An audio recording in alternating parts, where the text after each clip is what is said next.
Hello everyone, welcome back to the ReQuest. I'm Captain Logan, and Austin is here, but his window is absent because apparently I didn't look at this scene before I started. So, Austin, prove to everyone that you're here, man. No. He's here. You in the audience will look up and say, prove that you're here, and I will look down and whisper, no. No. Well, it doesn't matter. I didn't need you because I found your face. Hi, folks. How's it going? It's time for another request, and tonight's request comes from Michael McAllister, who asked us to take a look at 3 episodes from all 3 seasons of Avatar: The Last Airbender, a show that folks have begged me to talk about for years. Austin, this is a big fan favorite show of people in kind of our central demographic, which is like, you know, guys 8-10 years younger than I am. So I kind of missed the boat on this one, a little past my times. Right now I'm resizing your window. A little past my time. And I've looked at this a little bit because my son Jason was into it for a while, and I saw, I don't know, the pilot maybe a couple 3 episodes after that, and I thought it was fine. Like, I got why people got this like the show, but I couldn't get super excited about it. It's got enough anime sensibilities, and it's so much of a fantasy thing that it didn't tickle my fantasy. It didn't tickle my fancy real hard, so I didn't keep going with it. Much to some of the viewers' chagrin, because I think I brought that up at some point, and people were like, no, boo, Cap, you have to watch the whole thing and talk about it. And I was like, I can't get excited about it. And so it kind of turned into one of those Star Wars The Clone Wars things, where it was like, no, Cap, it's brilliant. We're going to prove it to you. And I'm like, I mean, it probably is. I just don't care. You know, I feel like it's the kind of thing where maybe if I'd grown up on it. Mm-hmm. But where did you land with this, Austin? Because this is much more from your generation of stuff. Like, you would have been a kid when this was out. Well, like, I'm graduating high school when this show airs initially. Well, it's funny because in the last request when you announced this, I also said that this was just past, you know, like I kind of aged out by the time this came up. Really, though. Not really. I think what it really is that by like 10, the only cartoon I was really watching was SpongeBob. Like, so like I kind of missed the boat on this. Okay, entirely. So you aged out of cartoons. I think I just aged out of cartoons at a weirdly young age, is what you're saying. I think it's more of that, yeah. But so like I think about it as like, oh yeah, like that's kind of like past that, but like really it's not. But my siblings really loved the show, and they showed it to me in high school. They showed me like several episodes, and I had like a very similar experience where I was like, I get why people like this, as opposed to Clone Wars, because Clone Wars is just awful. But and I'm willing to say it. But this, I'm like, okay, I can at least understand why people liked it. I think I came to it a little too late. I feel like I was like 17, 18 when they showed it to me. But yeah. But that's not our review. You know, we'll actually talk about the episodes we saw. No, that's the end of the video. Good night, everybody. Yeah, thanks for being here. We watched Avatar. We're going to be completely dismissive. We don't care, and we're done now. I will say that's not true. We both agreed that we can understand it, unless you like Clone Wars, and then you just have bad taste. And then, yeah, then we don't get it. That's not fair either. I've seen a couple episodes of that I thought were okay. I don't get what the difference is. I don't get from what I've seen, the hubbub with that show. This I get a lot more. I get why kids at the time were kind of freaking out about how like complex the stories are, and how much depth to character there is. And the big thing is themes and ideas that it tackles that a lot of kids' TV would stray away from, either because of censorship or just dumbing things down and assuming that kids are not interested in stories about some of these heavier ideas or these heavier topics. Well, it's arguably like a generation Star Wars. And I was getting a lot of Star Wars vibes in it. Mm-hmm. Like, obviously, it's very different, but like it's a similar kind of hero's journey thing, and like you kind of follow along with it, and it's like a big fantasy world that you can kind of get into the different groups and stuff. Like it's got a lot of that kind of like fan stuff that you can get involved with. Yeah, it's got a real intricate mythology. It's Thank you. I couldn't pin down that you're word. you're fine. Lore and mythology, and it's also inspired by, likely, arguably, some of the same things that Star Wars is. Mm-hmm.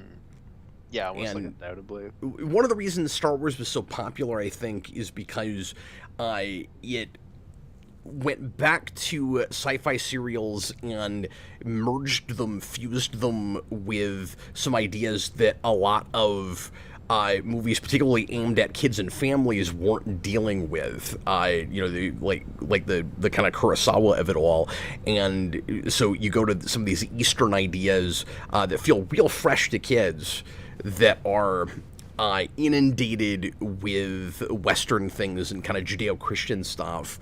And I think that's a lot of the appeal of a thing like this, where there's a lot of universal life lessons that are couched in a mythology and in stories based on stuff that we didn't come up with here. So like kind of universal ideas, but packaged differently, and with some kind of spiritual things that maybe like Western ideas stray away from a little bit, but you can still see yourself in it some. Mm-hmm. And judging by how much my siblings talk about this stuff, they also think it's like one of the funniest shows of the era. Yeah, and that part of it I don't get. Yeah, I have a little bit of that. Like, I don't know, I guess it just kind of misses my humor sensibilities, but I also think I probably would have thought it was funnier as a child. Yeah, that's the part of it. That's something I just have to give it. Yeah, same here. And it's not, like, I don't find the humor in this, I find it hit and miss before I find it never amusing. And we'll talk about some of the bits that I actually did laugh at and appreciated. But overall, the levity with this is not the thing that would draw me to it. But I have that with, not that this is straight up anime, but like, it's so inspired by that, it's like 50-50, in its sensibilities anyway. I've got that with anime in general. Mm. Yeah, no, I do too. But no, I agree. At the same time, it is more like hit or miss. Like there's quite a few moments in the episodes we watched tonight that I thought were pretty funny. That's the aspect of it that I think probably isn't as timeless and doesn't hold up as well. Whenever this show gets dead serious, it totally works for me. And I think, Austin, it's kind of interesting comparing this to Ninja Turtles 03, because they start the same year, and because they both have that reputation for going further than 90s Saturday morning cartoons were allowed to in story sophistication and in violence and in dark themes and that kind of thing. And you and I watched most of the first season of that on stream. We've still got the last couple episodes left. We'll try to get back to that at some point and at least finish the season out. But I will, as much as I like that show, it was a little bit awkward watching it with you, because there's parts of it that were not holding up super well, and that I was kind of surprised going back, and I've never seen all of that show, but going back and rewatching some of the things I had seen before, going, this is not as smart as I thought it was, and it's, and more than that, there's a lot of stuff in it that just seems kind of hokey now that I don't think would have there, and I'm not having that with Avatar. Mm-hmm. Yeah, like the places where people praise it for being sophisticated, they're right about, is the point I'm trying to make. No, I agree. And unlike that, I can take the main villain seriously. Yeah, absolutely. I agree with that completely. Well, and of course, they're also both going to, just because it's Ninja Turtles, both going to Eastern ideas, and there's a lot of martial arts and stuff. Like, it is kind of interesting putting those two shows next to each other. Mm-hmm. Well, and then if you compare it to the comics, like you have a reincarnation thing, possibly. That's true. That show didn't have that, but. Mm-hmm. And then, of course, now Nickelodeon owns both of them. They can both appear in, what is it, like Nickelodeon All-Stars Smash or whatever? Oh, yeah. Smash knockoff. I think it's interesting that Nickelodeon made this, because it's not their typical fare, especially for that period, but it is the kind of thing that at that point, that's maybe the only kids network that would put that out, because they weren't afraid of going against the grain and pushing envelopes, and they weren't very censored. But it is interesting that this show only comes together because of certain network mandates. Like, the guys that originally pitched this, I wanted to do some kind of coming-of-age story, and it would have been like a middle-aged character, and Nickelodeon insisted that they go younger, and that it had to have some kind of, like, supernatural bent. Because I think what these guys originally were going to do wouldn't have even been, you know, any kind of mythological thing, and they certainly weren't going to go to, you know, Chinese, Eastern stuff, which I think was kind of a, you know, late stage decision in just going, let's find a way to separate this from everything else like it. Mm-hmm. Fascinating. Yeah, it's really interesting. And they had like several different pitches just based on sketches they had done, and one of them was a thing with a robot, and they couldn't do that because there were too many robot shows on TV. So like there were a lot of robot shows on when I was a kid. Nickelodeon had a lot of studio mandates with them, and this is one of those rare places where you can't even call it studio interference, because it's a matter of they didn't even have a full pitch yet. It was just, in your pitch, here are the requirements, and if it doesn't meet these, we're not going to be interested, which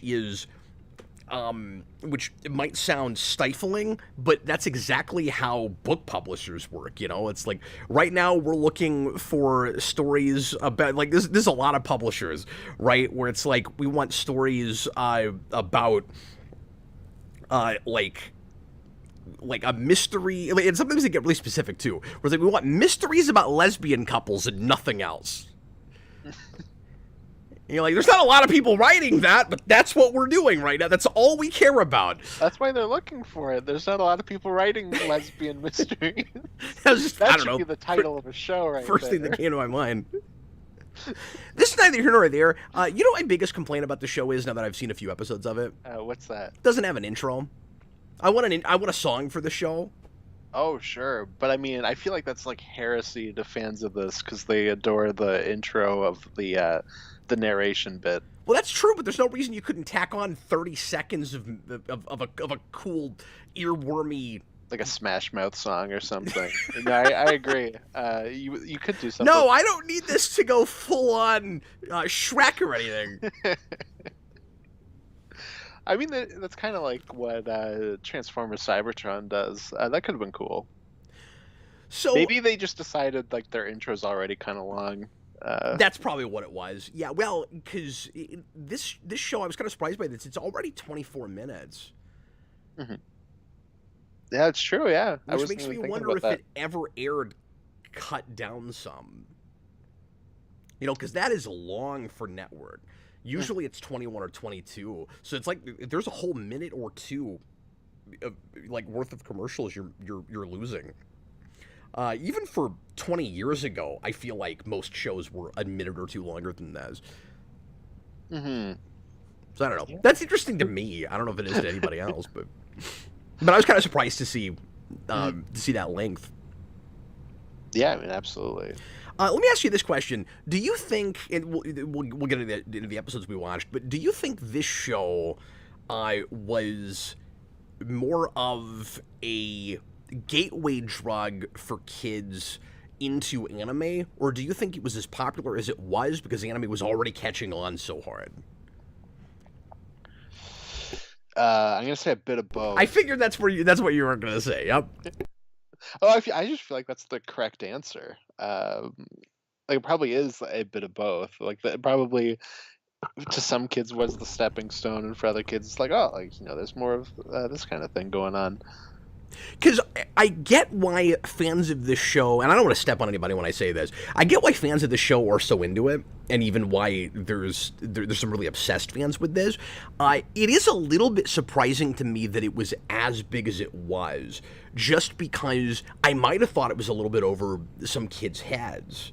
I agree with one reply. I think it probably came at the exact right time because you're riding off the high of the like fantasy wave of Harry Potter and Lord of the Rings. Yeah, that's true. And the Star Wars prequels are real big. You have the Narnia movies, which weren't as big, but like I think the first two were still really big. That's a little while after this, I think. But yeah. Oh, is it? Okay. Or maybe the first one's come out by now? I thought the first one was like 2005. I'm not sure when the show. Well, this comes out. starts in 3, so. Okay, so it's around when. That's what I'm saying. Is I don't think that's out yet. Okay, yeah, you're right. But this would have been the last year for Lord of the Rings. I think the last one came out in 2003. Yes, yeah, because it's 1, 2, 3. Yeah, that I can count. Yeah, 2003 was a huge year for me, and I was looking at lots of stuff. But like I said, this one just kind of passed me by. I think because of the, well, I was watching a lot of cartoons in general, even smarter stuff right then. Like I should have been watching Justice League Unlimited. I wasn't. I mean, I think I've seen one episode of that, and it was with you. Yeah, but you don't know a lot of Bruce Timm besides TAS. Yeah, no, of course. But yeah, I guess we should get into the actual episodes that we watched. Hayden Spring and Tyler Zayas say this starts at 2005. I read 2003. How did I? I was thinking 2005 because I said. Apologies. How did I get my information wrong there? Yeah, I guess it is 2005. Okay, well, I'm an idiot. I'm glad I've got Austin. Keep me straight here. I mean, I just believed you. I was like, oh, clearly I don't know when this came out. Yeah, I don't know how I don't know where that came from. So this is like right at the end of the prequels, and I read about this just before we started. Narnia. I'm looking back at my saved source, and it was, I don't know if I saw the 5 and thought it was a 3. I don't know what I did. Or maybe it was because that was like when it was pitched and when it was going into development, and I might have confused those dates. That's back when it was a cartoon about a middle-aged man learning who he was until it got studio noted until it was a fantasy epic about a young boy. That's right. So, again, we watched 3 episodes. I actually watched 4. We're starting late tonight, and apologies for that, because I discovered at the last minute, just before we were about to start broadcasting, that the second season episode I watched was the wrong one, because Netflix has its numbers off on just the second season, and maybe just that. I'm not sure what happened with that, but it's apparently episode... The one we were supposed to watch is 15. The 15 I watched is the episode right after that. So you have this episode where all of our cast are hanging out in one city, and it's like this vignette thing where we have like a little 3-minute story for each of them. And then the one right after that, the entire episode is from Appa's perspective, who is the flying bison. And I watched the flying bison episode twice. I watched the 3 I thought we were doing twice because there was enough characters and so much going on that I felt like I didn't have a good enough handle on it. So I went ahead and I've got a lot going on today. I didn't really have time to do this, but I felt like we weren't going to have much of a show if I didn't. So I went ahead and rewatched everything. And both times I'm watching the Flying Bison episode, I was like, this is kind of interesting. I don't really know why he picked this one of all things. But at least now I know what the hell the footprint at the end of that episode was about. Because I couldn't figure out why we were making such a big-ass deal out of this footprint. And then I watched the episode before it, and I was like, oh, there's the footprint. Okay. What makes it funnier is that when we were texting before this, when I was watching them, I quoted that second episode. I had no idea what you were talking about. Well, and sadly, you didn't get to experience maybe my favorite quote of all 3 of them, which is when there's a scene toward the end of that episode where an all-female group of the Fire Nation and an all-female group of, I think, the Earth Nation get in a big fight in the woods. And one of the I don't know these characters very well. One of the Fire Nation girls goes and they're going up against this group that's all they all have their faces painted like Queen Amidala, and the one of the Fire Nation girls goes, just blurts out of nowhere, "No, you're not prettier than we are." And I was like, Okay. Is that a big thing between these rival clans? Is which one is prettier? Like, and how would they know? The other ones all have their faces painted. You don't even know what they actually look like. Well, you know what it was in Japan, the Japanese dub. She said, "You guys are my enemy." No, she said, "I am your opponent." Oh, that's right. I am your opponent. That's great. We are your opponents. So, Michael requested a couple of episodes that are very mythology heavy and about major backgrounds of characters. And the first and third season episodes we watched are kind of good bookends that reflect each other and mirror each other in really interesting ways. And then the one in the middle, I guess he picked just because it kind of showcases each of these characters for a minute, and maybe just because it gives us more of a straight up comedy episode. Not even straight up, but a lot of it is kind of comedy driven. It gives you that flavor, that other side of the show that is showcased a little bit in that first season episode in The Storm, but there's a decent amount of comedy in that episode, but it's not a comedy episode. Well, I also think that's like a big fan favorite episode because that's like the big tribute to Mako. Oh, okay. Where you have like the big, he does the song and then it says, for Mako, because he'd passed away by that point. I saw that, but I didn't. That was over my head. I didn't know who that was. He's the voice actor for the uncle. He's also, you would know him, he is Splinter in TMNT. Yeah, I just forgot his name. I certainly recognize the voice. Mm-hmm. There's a couple other things I think he might be, but I didn't look them up. Oh yeah, he's a pretty prolific voice actor. Do you know this? Is he the voice of the bad guy in Samurai Jack? I think Aku is the name of the character. Yes. I think that's got to be who that is, right? Because I think there was a whole thing with them recasting him when they brought it back, because obviously Mako had passed away by that point. Okay, let me ask you a harder one, and I can look this up, of course. Let me ask you a harder one that I bet you won't know and we'll have to look up. Okay. Is he the voice, and I don't even know if you'll know this. I don't know if you've ever seen the show. Is he the narrator at the beginning of the intro for Dexter's Laboratory? That is not where I thought you were going, because he is the narrator at the beginning of the Conan the Barbarian movies. So oh, really? That's great. My mind went to that first. Because I've never seen whoever that narrator is, I didn't know if you had, but those are both Cartoon Network shows. Mm-hmm. And I've never seen Samurai Jack. I just know that from osmosis, but there's this great voice at the start of that show that's like, past the vaulted door where impossible things may happen that the world has never seen before. And I was Stan says he is. I knew it. It has to be. There's nobody else that sounds like that guy. Well, that's why in Conan he's like he's the past the vaulted door. He's got a cool voice. Which is really funny when you think about it, because he's the narrator of that in a movie where the main villain is James Earl Jones. I'm sorry, I missed the last thing you said. I just pulled my... I just said, it's funny that he's the narrator of Conan the Barbarian when that movie has James Earl Jones as the villain. Like, just an actor you also think of as, like, a narrator kind of voice. Oh, that's great. They're like, no, Mako, you got this. Dan's Den says that's how Tartakovsky got him for Samurai Jack. I wondered about that. Oh, that's cool. That's really funny because that's all he does in Dexter's Laboratory. He just comes in to do as far as I know, yeah. And it's such a weird choice. Where impossible things may happen. Anyway. We're like so off the rails. So I felt like I was invited to or I felt like I was crashing a party in watching that third episode that I was not invited to, because you get real big revelations at the end of that for a show that I have not been watching and I'm not committed to.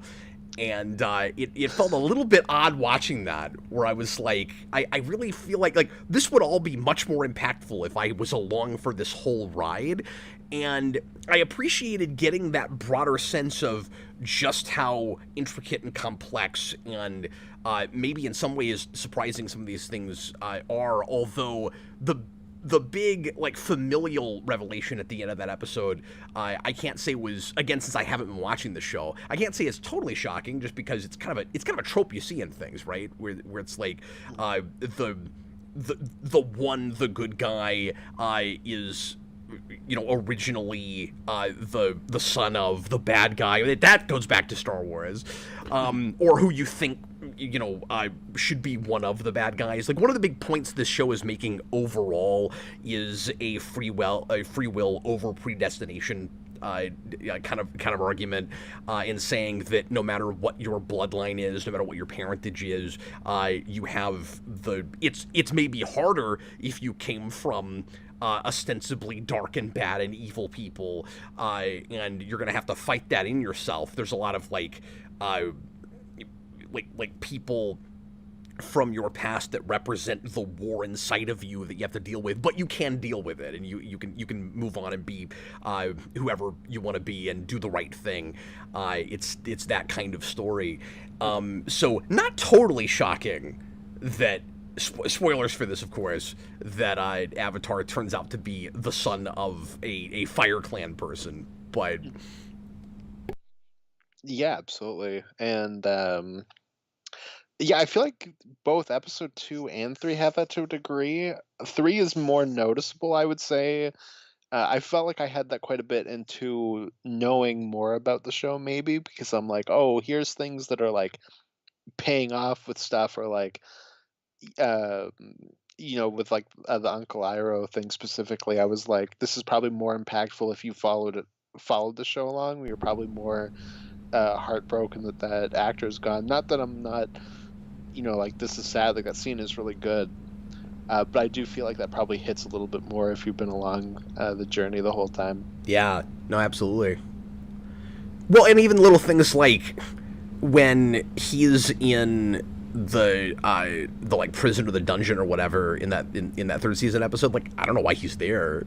Mm-hmm. It is really funny seeing it like the way we did, because the prince and his uncle are in a completely different status quo. Yeah, totally different status quo. I had no idea what was going on there. I just like to think that, you know, we actually just watch them in order, and that's like the funny thing about the show. You know, is they have like a little different status quo every episode. I don't know how you get to the place where I gotta look at a character list because I just don't know these characters' names. But I don't know how you get to the place where our main characters are like hanging out with the uncle and all of that. Yeah, I think there's a thing with that where oh my god, you said it and now like it deleted Azuko, the prince. There you go. You said that you didn't remember them, and it like immediately deleted it out of my brain, even though I've heard these names a billion times. I think he gets redeemed and he like comes over to the good side by season 3, I think. Like I said, I get all my knowledge of this from my siblings, so it's just things I've heard over time. But I think that's what happens. Well, and we're doing a real kind of Harry Osborn thing with that character. Mm-hmm. Yeah, absolutely. You know, or even like a Draco Malfoy thing, where he's ostensibly the quote-unquote bad guy, but he's not, and like from the very beginning he's not, and this show has a real good sense of the difference between an antagonist and a villain. Well, he's like Kylo Ren if any thought was put into him. That's great. Well, and one of the things that really struck me that we get both in that first episode we watched and the third is the paralleling and the mirroring between him and Aang, where you have the ostensible good guy and, you know, the one, your Avatar, and the ostensible bad guy that, if he were to fulfill his destiny, would try to take over everything and be all about power and totalitarianism. But again, either one of them can go any way they want to, and they both come from like somewhat tragic backgrounds, like in certain ways, but they're both trying to live up to kind of unfair expectations, and adults forcing them to grow up too fast. That was the big thing that I found really sympathetic between the two of them, is they're both coming of age stories where in their minds they both have something to atone for, but me removed from it as especially an adult viewer, I'm going, no, these are just children. Like, you can't hold either of them responsible for some of the really understandable choices they've made in the situations that they've been in. So when Aang is berating himself for running away from home, it's like completely understandable that he did that. Mm-hmm. Was the right thing, was the wrong thing? That's not even material. He was a child, and he was put in an impossible, unfair position where, like, the whole world is on his shoulders. And exactly the same thing mirrored with Zuko. And now I'm just thinking of Tony Zuko from Batman, but mirrored with him. Robin's parents on fire. Where there's an honor code that he's broken, totally understandably, because he doesn't think the pawns should go first. Mm-hmm. Because he walks into a meeting where his dad, who is the Fire Lord or whatever, is planning this this battle strategy where he's gonna send a whole battalion in to get killed easily as a distraction. Kind of like the start of the Suicide Squad, as a distraction, so that another army can pull something off. And his kid is like, well, that's terrible. You shouldn't do that. So the thing that gets him exiled, that he's atoning for in going after the Avatar, because that's apparently the only way that he can get back in good graces with his father, is the thing that makes him sympathetic to the audience. Mm-hmm. Yeah, exactly. Like, that's like the heart that's still in there. The thing that gave me pause watching that is that it's episode 12. Mm-hmm. So I found myself going, how much would I appreciate these characters in the first half of the season? Or actually, it's even more than half, I think. How long is that season? It's 20 episodes. Yeah. So we're past the halfway point, and we're getting the background of these characters that I feel like is the thing that, having not watched all of this, to be fair, is the big thing that really makes me understand who they are. Yeah, and really sympathize with them. Like, if this was a movie, I'd want that in the first 15 minutes. That's like the origin story. Mm-hmm. No, what I remember is that, like, he comes in and he's silly, but like they're like hinting at darkness, like, behind his eyes, where they catch like moments with him, and I think they're like trying to figure out what's happening with him. Like, I think it's kind of played for a mystery, and that's like the big, like, here's where we drop it moment. Yeah, and maybe it pays off great, and maybe there's enough to sink your teeth into. Obviously, there was for all these kids that were in love with the show, but I just found myself going, like, in some ways, this is what I'd want in a pilot. Mm-hmm. Yeah, for sure. I'm not straight up criticizing it because I've not seen the other episodes. That would be unfair, but that was the thing I wondered about. Well, that might be, a way in which it is like a show for children. Like, maybe that is like kind of part of it, where like to like bring the kids in, you gotta not lead with that. Maybe I don't know. Yeah, that's fair. I'm just trying to think of it as like a Nickelodeon executive. Maybe that's something that they were thinking of. Well, and I wonder how episodic a lot of these episodes are leading up to that. Oh, yeah, it's been so long since my sibling showed me. I think I've seen like most of season 1, at least like the first half, and I think it's like episodic, but like you're following along like a little journey. I think the first few episodes are like pretty, like standalone. Boom Boom Boom. Which is, I mean like pre-serialized. I think so, but I could be talking completely out of behind me. You could be talking out of the arrow on your forehead. Exactly.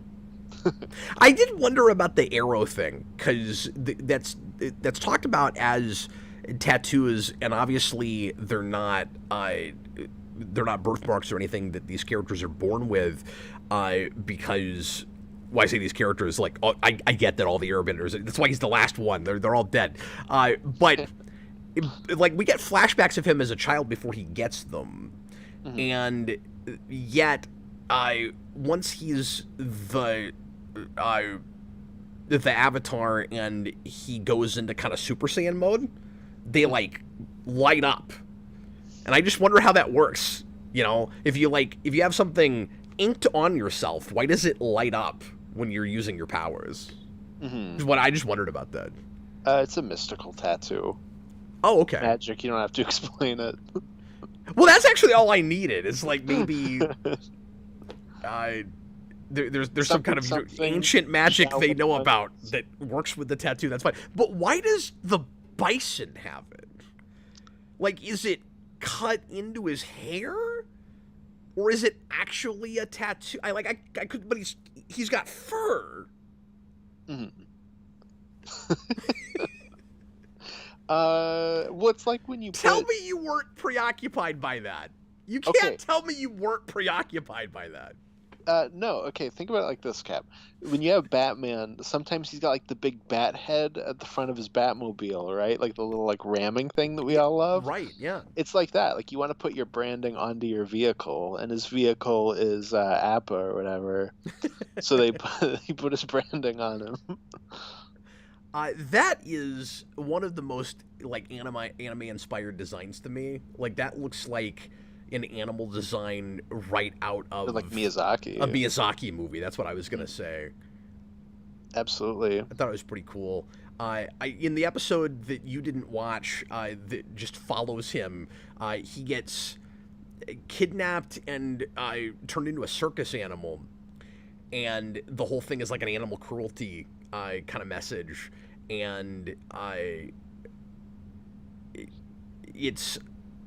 was reminded by like a bunch of different things while watching it, because I kept thinking Falcor from the Neverending Story, because he's I would be shocked if that's an inspiration. He's like a big flying dog. He's not really a dog, but he's like a big flying pet.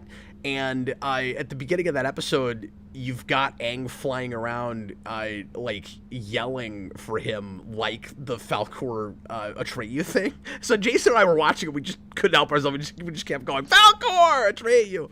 And then there's even a whole thing at the beginning where he's getting like sucked into, I don't know if it's actual quicksand, but he starts to get sucked into the ground, just like the horse Artax in the Neverending Story. Yeah, there's so much Neverending Story in that episode. But then it's also got like a follow that bird thing, because like Big Bird gets kidnapped and put in like a traveling carnival.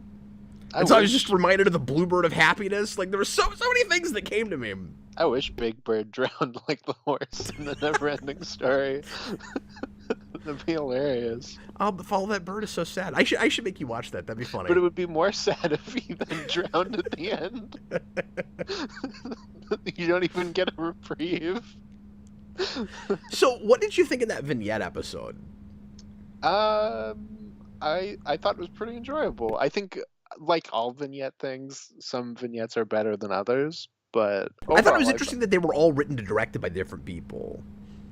Oh, I didn't even catch that with the credits. I thought that was pretty cool, where they were all made like separate episodes, but they were like 2-3 minutes apiece. That is pretty nice. I would say my two favorites are probably the Firebender ones. I liked the Uncle one is probably the best one. It's really kind of tear jerky. It's quite good. No, it's very sweet. And then I liked the in terms of like the comedy stuff, I probably liked the Zuko date one, the second most. And I was surprised by how much I liked that, because Oh, I'm sorry. Yeah, the date one's really good. Sorry, I thought you were gonna say the comic relief kid, who is so typically comic relief that I just don't ever care when he's on screen. But I have to admit that Haiku Rap Battle is really amusing.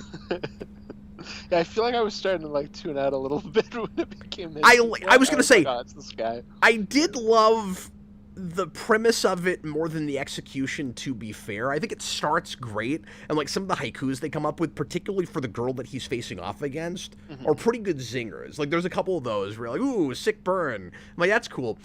And then I think it goes off the rails toward the end when they decide to let him basically straight up rap, or come closer to straight up rapping. Like there are a couple of word choice things where I'm like, okay, you're going a little bit too modern at this point. Because one of the things I appreciate about the show is it's really consistent in its vernacular, in language, and it's impressive to me how like authentically period it feels when there's not even a real honest to God authentic period. Like it's, again, Chinese and just Eastern philosophy in general, and Eastern culture in general based, but I kept watching this going, having to remind myself that we're not in any particular period or year, and it's a lot like the way a lot of sword and sorcery looks like the Middle Ages, but it's not like literally our Middle Ages. Like it's exactly that kind of fantasy thing. And I really like that about this. Yeah, no, it is a cool world, and like something we don't really see in a lot of Western fantasy, because so much of it is like just doing Lord of the Rings. Hayden Spring says Soka gets compared to Xander from Buffy a lot. That makes a lot of sense. Yeah, that makes sense. He says he's comic relief, but he's genuinely funny. I mean, I guess it depends on who you are. Like so far, I'm not finding that, but yeah, and I also don't like Xander and Buffy, so I guess that makes sense. I have this weird thing with Xander where I like him earlier on when he is more bumbling comic relief, and then once they give him serious arcs, I really start rolling my eyes at it. Oh, you can't do that. The stuff with him in Anya in season 6 just makes me want to rip my own throat out. I hate it. Oh, isn't season 6 like a low point too for a lot of people? I like a lot of things in 6 more than most people, but I hate the Xander wedding thing. And a lot of people that... Sorry, we'll get back to Avatar in a second. A lot of people that hate 6... The only thing they like in it is the stupid Xander Anya wedding thing. And I'm in the friggin' Twilight Zone. I don't understand that. Because that's when it's supposed to end, and then it like gets brought back, right? And yeah, it has 2 endings. Yeah, okay. I thought it was season 6, but I couldn't remember. Oh, no, I'm sorry. 5 is the initial ending. That's what I mean. Like 6 is the one that's like after that, where it's like we get brought back. That's right. And people don't really like it. Yeah. Okay. But the whole, but the arc, the whole idea that Buffy didn't want to come back because she was basically in heaven is really cool. I've always liked that. But anyway, so back to Avatar. It probably goes without saying that the best episode of the 3 we watched is the Fire Lord episode. Or at least I thought so. Yeah, I'd probably agree with that. I'm trying to think, just because like... that's where the big, exciting, epic stuff happens, and it's got, of course, my favorite character trope of all time, which is the being Xavier Magneto thing. Like, sorry, what? I said, which is being Ron Perlman. Yes. No. But the friends turn enemies thing, which this handles really well. Yeah, no, all that was really good. Their entire story was interesting. I thought even the kind of like little thing with the girls at the beginning was also pretty fun. Where it's like, here, let's get like some of the comedy stuff more up front, and then remind me. I don't even remember right now. It's when, unless am I mixing? Because I watched these all like. Are you talking about the vignette with them? It's okay. So when we were talking about the Vignette episode, I was like, was that a Vignette? No, I think that was the beginning of the No, third that's a episode. Vignette. That's a Vignette. Okay, They, sorry. I'm there's getting almost they're bleeding together. there's almost Sorry. no comedy in that last episode. They're bleeding together. I'm like thinking about it now, and I'm like, no, of course they're separate. No, Why that's would all those right. two things be together? That's so weird. I liked that too, though. And everybody, for the most part, in the Vignette episode, I'll just say this real quick before we Yeah. talk a little bit more about that last episode, because we didn't say as much about this as I wanted to, so I'm glad you brought us back there.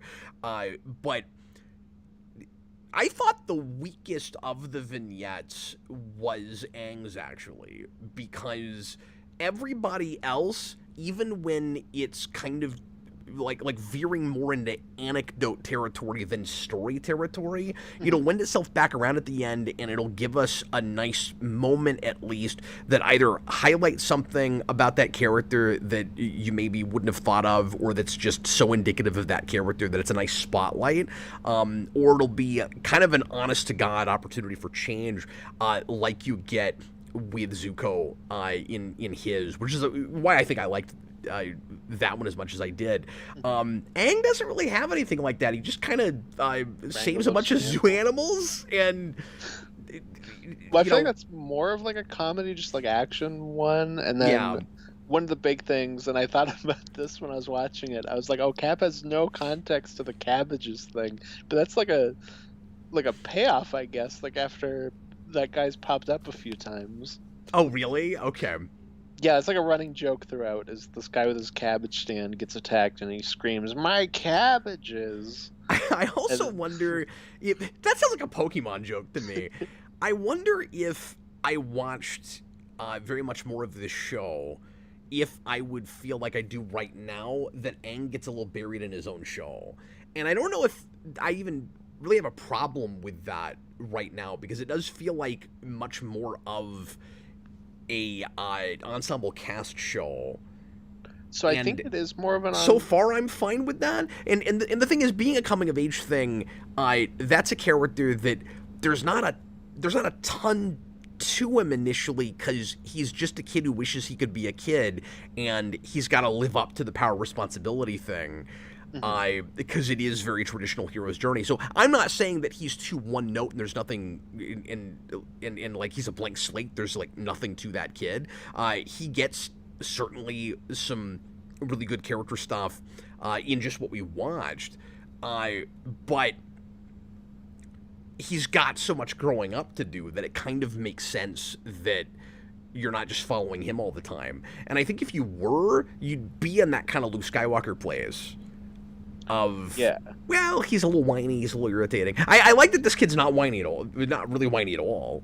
Mm-hmm. Yeah, I think it is like an ensemble thing in the same way as Star Wars, where like he is the main character, but like the characters around him also get a lot to do, so they have their own stories. But like I do think it is still very much his story at the end of the day. Well, and he's got that in common with a lot of the one type characters, like Luke Skywalker, including Neo himself. Mm-hmm. No, and that's also like a trio thing, a trinity, if you will. That's true. Yeah, that character name was always kind of on the nose. At least Sokka, the comic relief guy, didn't get killed in like a video game online MMO, and then come back as a different character. Come back played by a different actor as a different character, who's just a computer avatar. Yeah, at least that didn't happen. Hayden Spring, to be honest, I've never met anyone who says Aang is their favorite character. He's good, but I don't think he's anyone's favorite. And he has that in common with Buffy. Because a lot of people that love Buffy don't love Buffy in Buffy. Yeah, I guess that's something that Luke Skywalker does have. Like, people do really like Luke Skywalker. Yeah, that's true. I'm trying to think of with Neo. I guess people like Neo. I don't know. Well, I don't talk to enough people about the Matrix. The difference is the Matrix is we're just talking about every other franchise again. Every other one.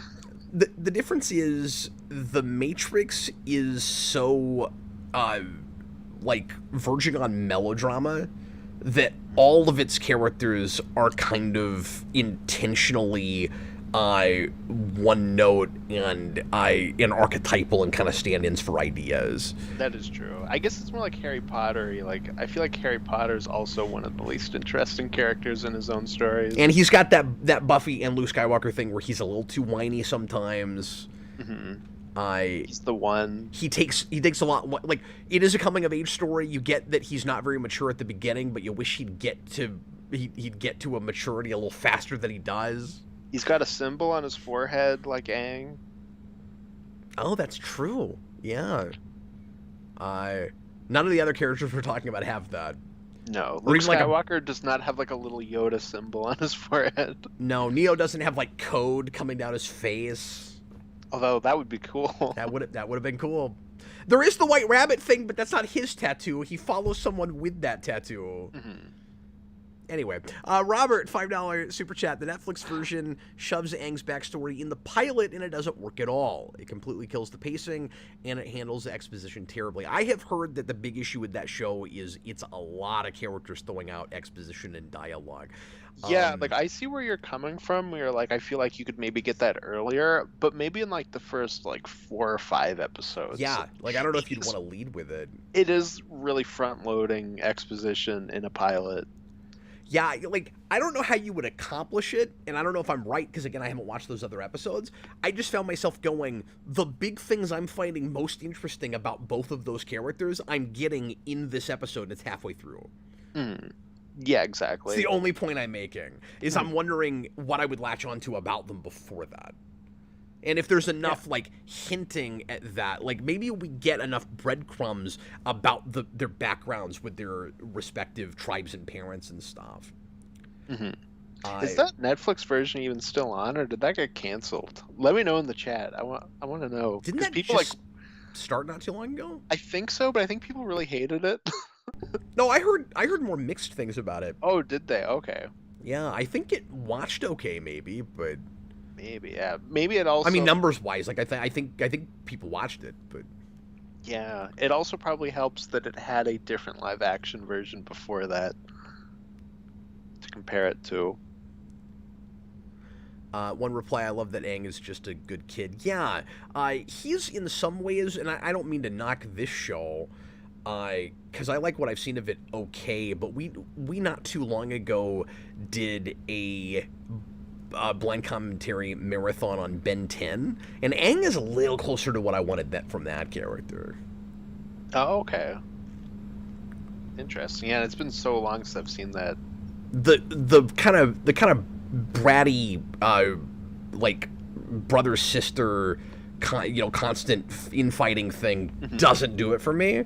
No, because this was a show that I watched and was like, I don't know if this is for me, but it's still a good show. I hated Ben 10 as a kid, so I wanted no part of that. Oh, that's right. I did that with John, didn't I? Yeah. Yeah, I think you were like, I'm doing that, and I was like, is that the thing that you finally would have said, I'm not coming? You would have vetoed that? That's not fair. There have been a couple things here and there where you're like, do I have to do this? I think it was less I veto and more, well, there's going to be a lot of people that want to watch that, and I'm going to make it, like, miserable for them, and I know John likes it, so maybe get John. Put John in there. Not because you have to have a certain opinion to be on a thing, but just because we want people to have a good time. Yeah, I didn't want to come in and rain on everyone's parades. I know that they like that show. You got plenty of other things you love we can talk about. Exactly. Like, you wouldn't come in for a Buffy thing. Yeah, I don't want to kill what I hate. I want to save what I love, as my favorite movie once declared. But Buffy being another thing that I would bring in John over you because he likes that show. Exactly. Same with Smallville. Yeah, although that's more complicated. But anyway, real quick, and then we can talk about that third episode a little bit. One thing that this show oddly reminded me of, and I'm probably the only person on the planet that would say this, and more, real broad kind of just thematic sort of way. And this is also one of the reasons that I said I'm surprised by how popular this show is, because I would worry that it would be kind of over kids' heads. And I appreciate that it's not. It's like, yeah, don't dumb things down for kids. And there's plenty of action and, comedy and fun things to latch on to also, so it's layered. It does have that. But, Austin, I was reminded, oddly, of Babylon 5 while I was watching this. Interesting. I don't know anything about Babylon 5. So. A lot of it is because of some of the... Both shows are making really similar points about, like, multiculturalism and...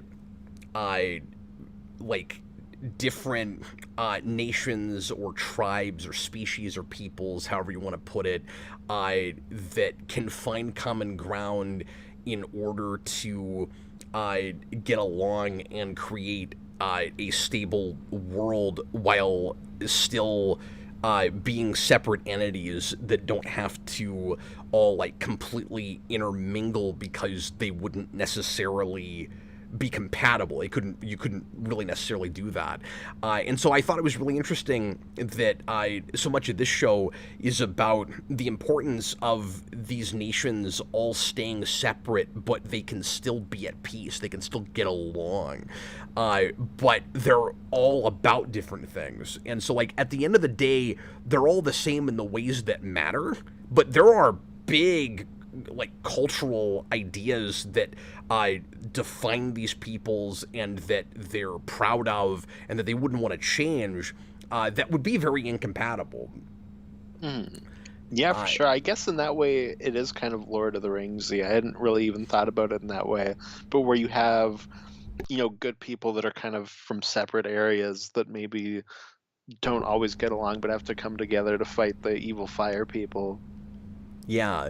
And obviously that point is also just, anti-imperialism and totalitarian dictatorships and that kind of thing. Like they're saying, we don't need to play a giant game of Risk.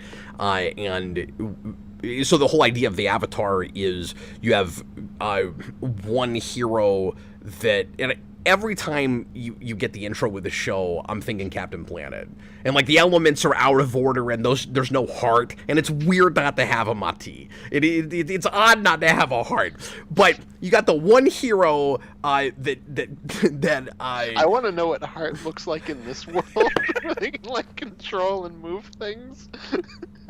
You got one hero that represents all four to kind of drive home the point that we all share a world, but we share it, and so it's not like segmented in the sense that that they're not all equal and anyone is better than anyone else. It's just it's okay to have different cultures. But like I said, it's also it's also about not being the Roman Empire and taking over everybody. Yeah, absolutely. Well, I mean, I guess it's just in one of those ways in which it's like a story as old as time that they're coming in and making fresh again. Nicholas Bodo says Katara is the heart cap. Yes, but she doesn't have a power about it. No, she has water power. So technically, Sokka would be the heart because he doesn't have water powers. There's a character... He has funny powers. That you didn't see in this that I don't know if you've seen in an episode that I have not seen because you've seen more of the show. But there's this amusing monk that seems kind of Middle Eastern inspired. I wasn't totally sure. But he shows up and finds the flying bison at the end of that episode. And he is able to touch the bison and read his feelings almost like a Vulcan mind meld. And I was like, oh, that guy is Mati. He has heart. There's only one heart, because you can only have one Mati. That's right. But I found him. I found the heart.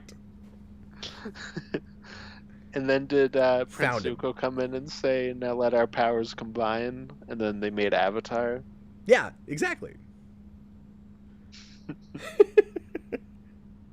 Beautiful. And then Meg Ryan and Jeff Goldblum showed up and they were like, oh, we're going to destroy the environment. Aang. So, Although I guess you have like the biggest celebrity is the villain, so that is very Captain Planet. Because the Fire Emperor is Mark Hamill, who yeah. I think we only had for like one scene. In the Yeah, we got episodes like a watched. line or two.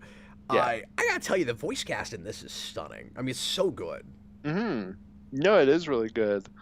The only ones I know, obviously, are I think I only know the fire people because it's like Dante Basco is Zuko, Mako is Uncle Iroh, and Mark Hamill, like I said, and then Ron Perlman was like the old Fire Lord guy in the one episode we watched.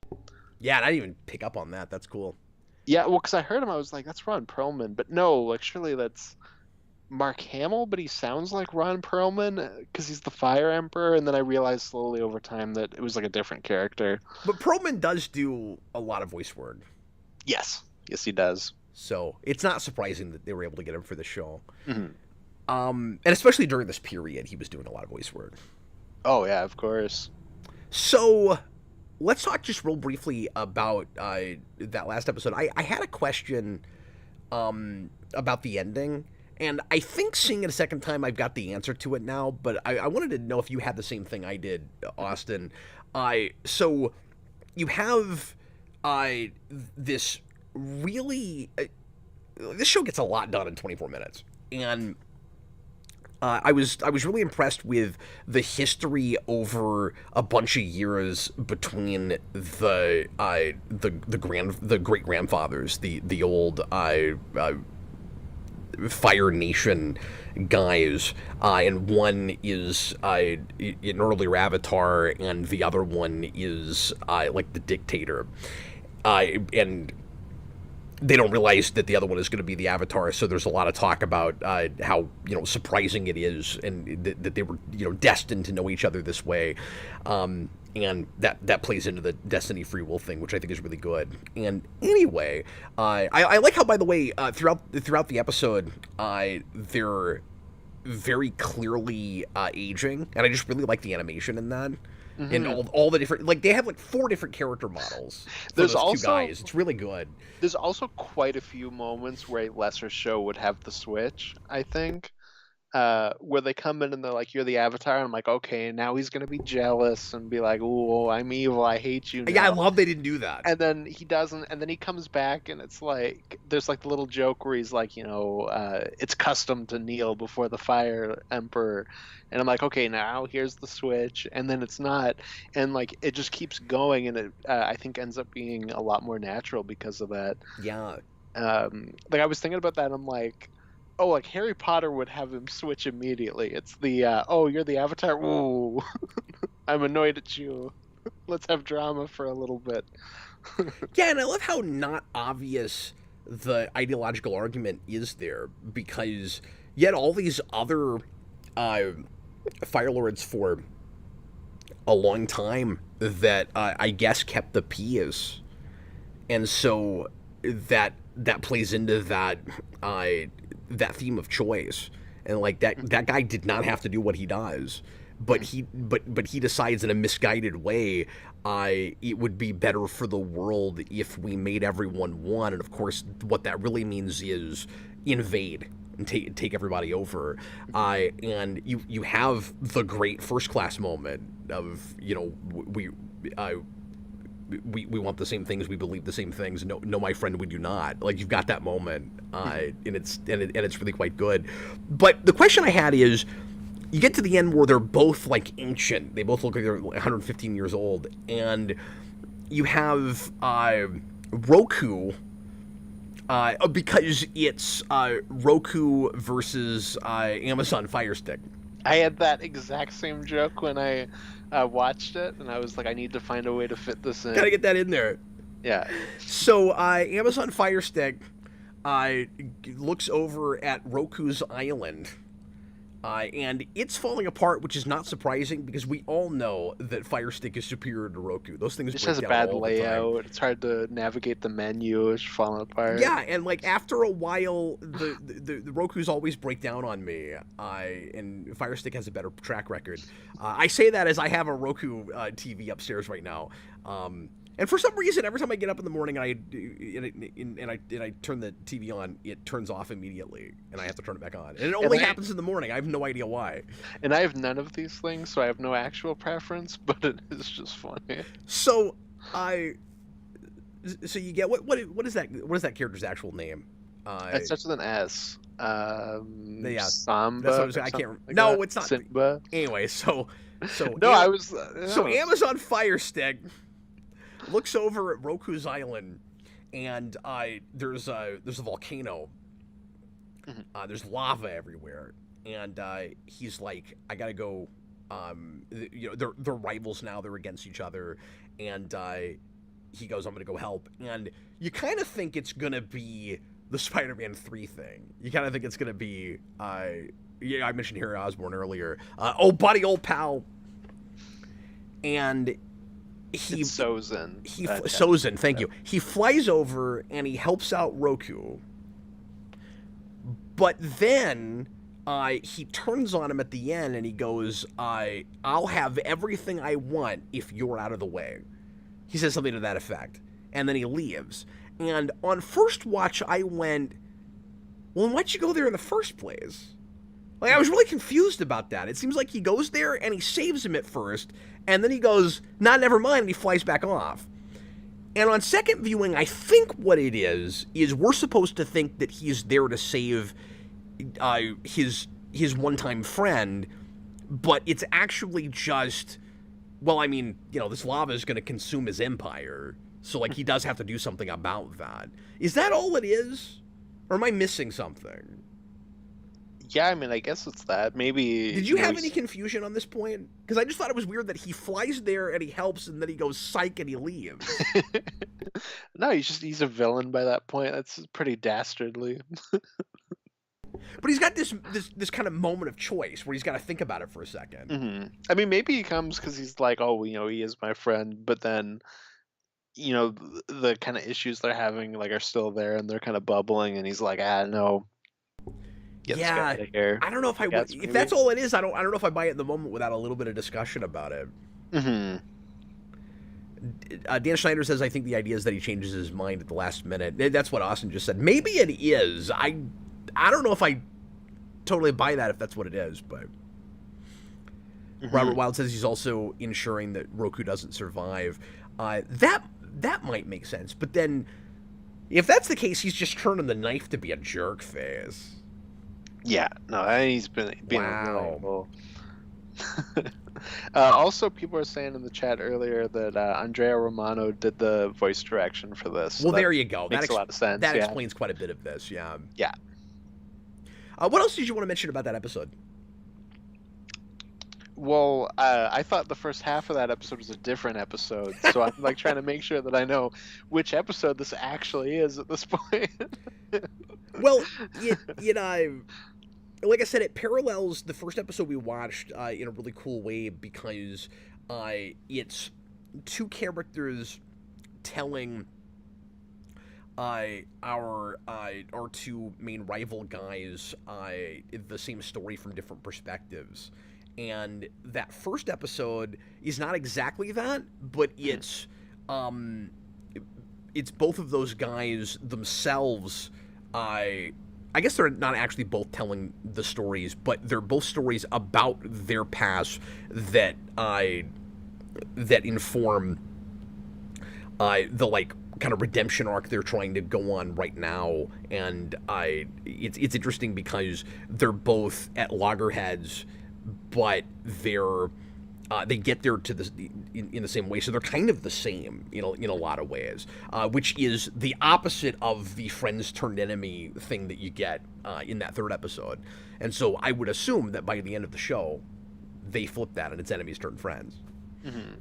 Yeah, which is nice, in the parallel where you have both of them learning the story. Yeah. But I wondered if that was a format this show goes to a lot, or if it's just these two episodes, where we keep jumping back and forth from like two different paralleling arcs that are either telling the same story from different perspectives, or that are telling two different paralleling thematic stories.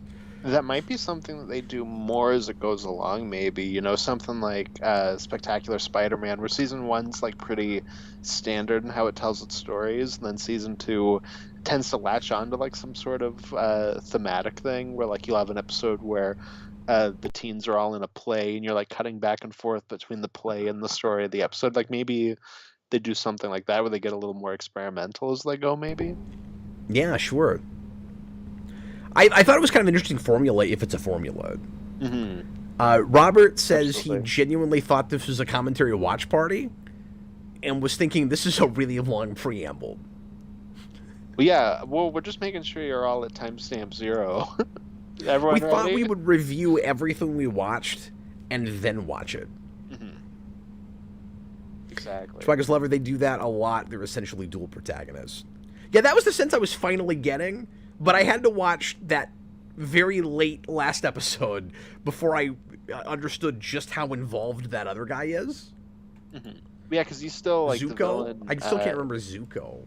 Zuko, yeah, Donnie Brasco. He's the main lost boy from Hook. Oh, there you go. Rufio. Yeah, Rufio. There you go. I could remember his actual name, but not Rufio. Not to be confused with the super lame villain from Star Trek Insurrection, Ruafo. Not the same guy. I don't even remember him having a name. I just call him Lame Mummy Man. He's terrible. It's like the worst design ever. Anyway. Yeah. Anyways.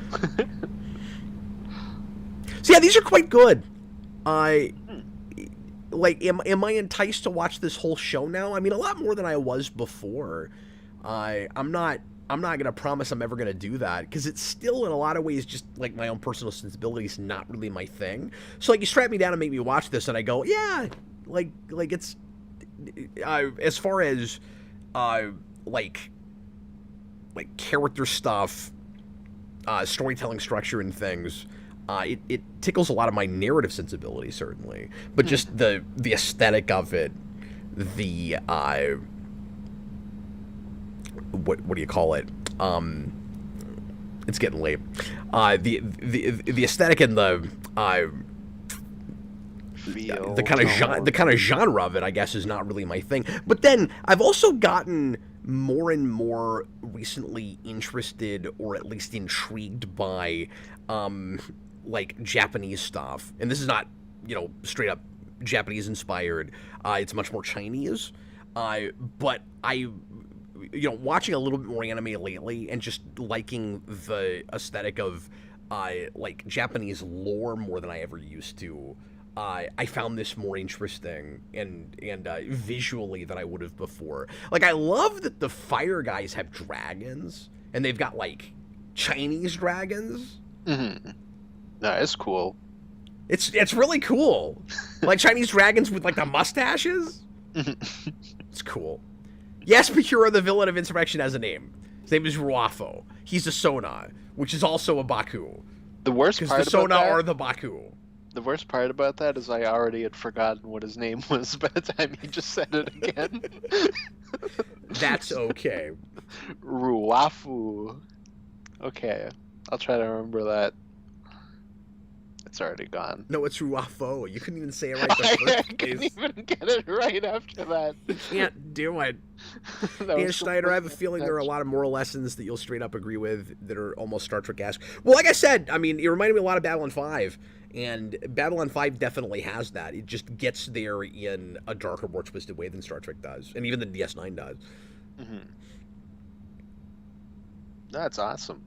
That's the reason why sci-fi and fantasy are together in the book aisle. Yes, that's right. Robert, I forgot Cap was a Star Trek Insurrection expert. Yeah, well, he even remembers. Oh my God, what the hell was that sentence? He knows. I know. / remember. He knows / remembers names like Rafiki, the villain from Star Trek Insurrection.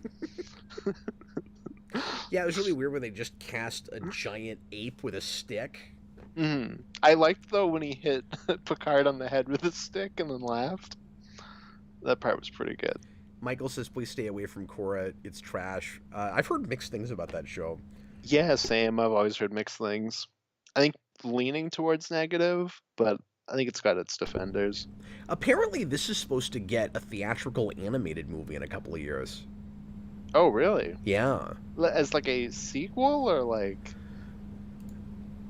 I was confused on that point when I looked into this.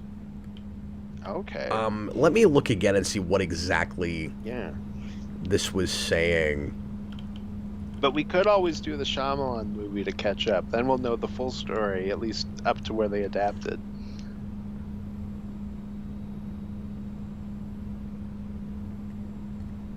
Yeah, I cannot tell if this is supposed to be another reimagining thing or if it's just a sequel. But if it's another reimagining thing, this has to be the most remade, like recently remade thing, because this has been remade twice already. One reply says it's a sequel movie. Okay. I just couldn't. Apparently, Batista's supposed to be in it. Weird, but like this show's not even a full 20 years old yet. It'll be next year, but so in like a month. But it's already been remade twice. That's crazy. Yeah, it's so insanely popular that it's gotten. I mean, the way I look at that is it's so anime inspired. Everybody missed the memo and have just decided it is an anime, so it's getting the same treatment animes get. The Americanized version of an American. Exactly. That's what I think is happening with this. That's beautiful. and on Netflix, no less. Because that also keeps happening. But yeah, the tentative title is Aang the Last Airbender. Well, Nickelodeon is getting real money grubby right now. I feel like between this and like the SpongeBob spin-offs and movies. Yeah. And they just brought back Fairly Odd Parents and like a show no one likes. Like I feel like they're doing a lot of this stuff where they're like, let's milk some of these IPs out a little bit more. Dan Sten says they'll pillage this IP for all it's worth, and all their IP, really. And with this, they didn't even wait till the creator died like they did with SpongeBob.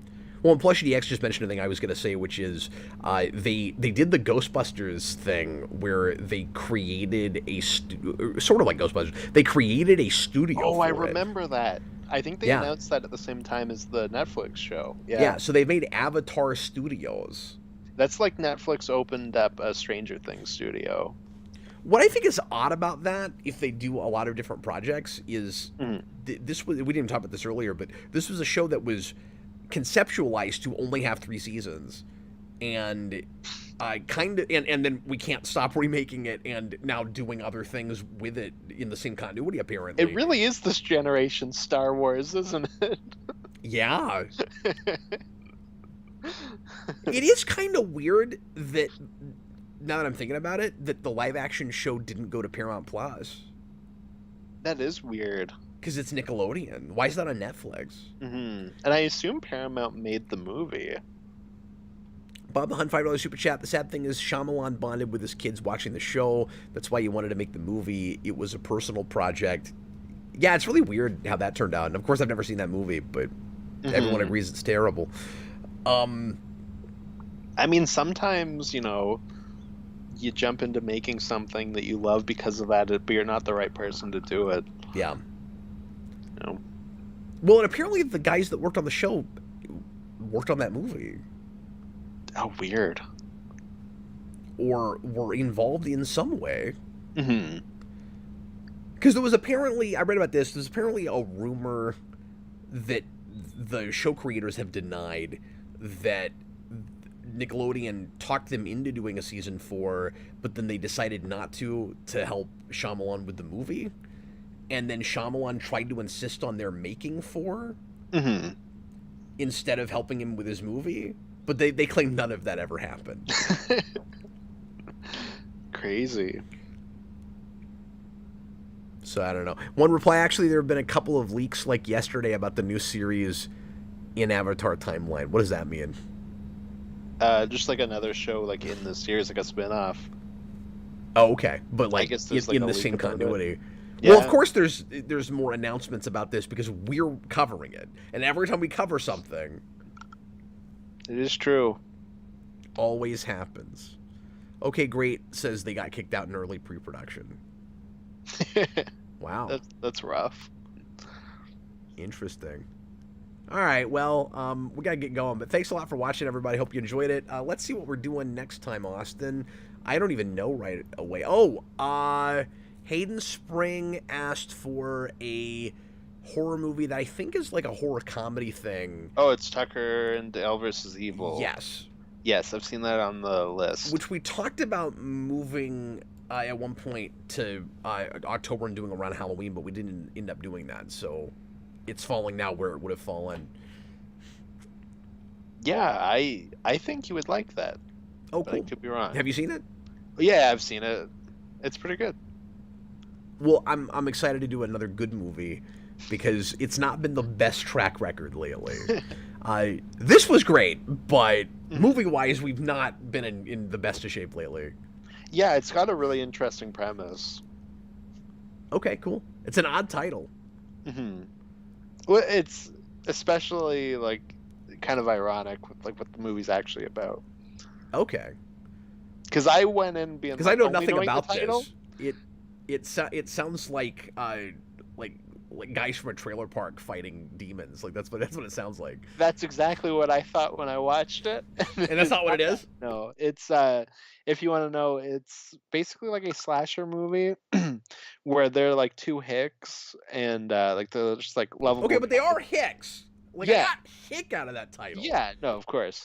And these like teenagers come to where they are and they keep like accidentally dying in like odd ways. So then the teens think that they're like slasher killers. So then they're like, oh, we gotta kill these two. They're crazy. It's like that kind of a thing. It's pretty funny.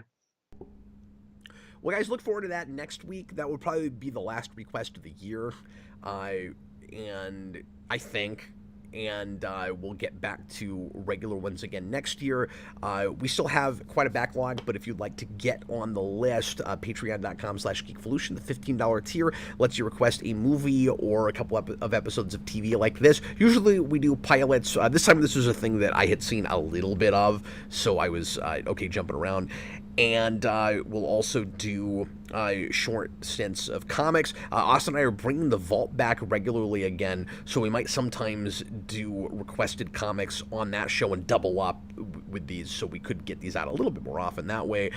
And also join Patreon if you want to watch the insane project I'm going to start next year, where I'm going to do 89 more Batman 89 commentaries.